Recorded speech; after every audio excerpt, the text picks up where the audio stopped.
Ifeoma Sesiana Amobi was born in Onitsha, Nigeria. She writes about the Nigerian immigrant experience in America. Waiting, her first short story, was published in Kweli. This evening, she will read an excerpt from Alive, where a young immigrant from Nigeria fights to keep her family afloat after the loss of her husband. Ife Amobi.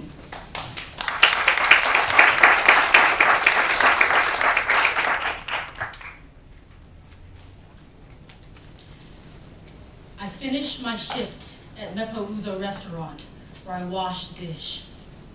I tell my boss Uzoma, Dalu, thank you for the food.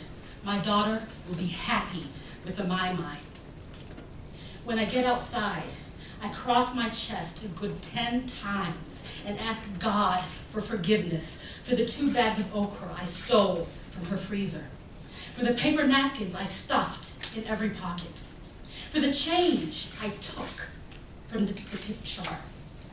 When I'm done, I push my collar up around my ears and start walking home to my Nduru. By the time I arrive at my apartment building on 213th in Holland, I cannot feel my fingers. I fumble with the key in the lock, drop my mai, curse. I do not know my daughter's classmate, and a grown man stand in the shadows, passing a bottle in a brown paper bag between their lips until she speaks. Need some help, Miss Akuro? She asks. She is 10, and I can smell hard liquor on her breath. No, I tell her. They stumble away before I can ask her, where are her parents? I walk into my apartment and see my Nduru sitting at the kitchen table, staring out the window. I place her mai in front of her. Eat, I say, eat. Acharam, she says, and shoves it away from her. I blink at the girl who was once happy and plump.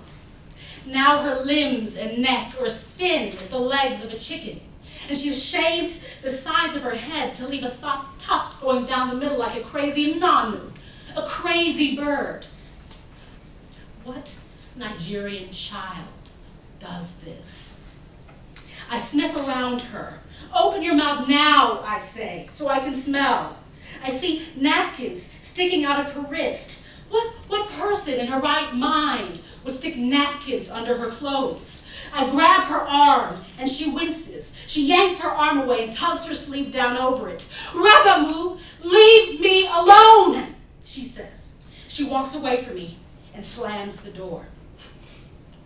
I dump the okra on my counter next to a letter from my sister. It had been there for weeks, waiting to be opened so that her words would spit venom in my face. A waste, my sister once said. She never understood why I was the one chosen to come to America. Aching for relief, I hobbled to the chair where my husband, Amechi, once sat, before his mind took him and he wandered away. I sit. I stroke its arms. I close my eyes and wait for the pain in my heart to subside. It does not. I know it is 9:30, but the hands on the kitchen clock have been stuck on 2. The time my husband left to work his double shift and never came back. See, in Onitsha, he was a big man, a doctor. But America had made him a driver of taxi cabs. We met when I was selling oranges in the main market. He would always tell me, one day I will take you to heaven in the earth. Anieze ligwe nkuwa. In America, hey! Wives of doctors do not even lift a dish. I open my eyes and begin to cry. I cry for my husband. I cry for home.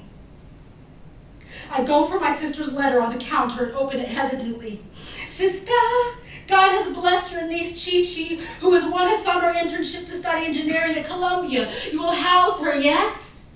Fear seizes me. I quickly think that this may just be the inspiration we need to turn our lives around in this America. I go to Nduru's room and open her door, and what I see pulls me to my knees. My child, my Nduru, sits on the floor. Her left arm is turned, and in her right hand is a sharp edge of the tab from a soda can. I see her. I see my Nduru break skin.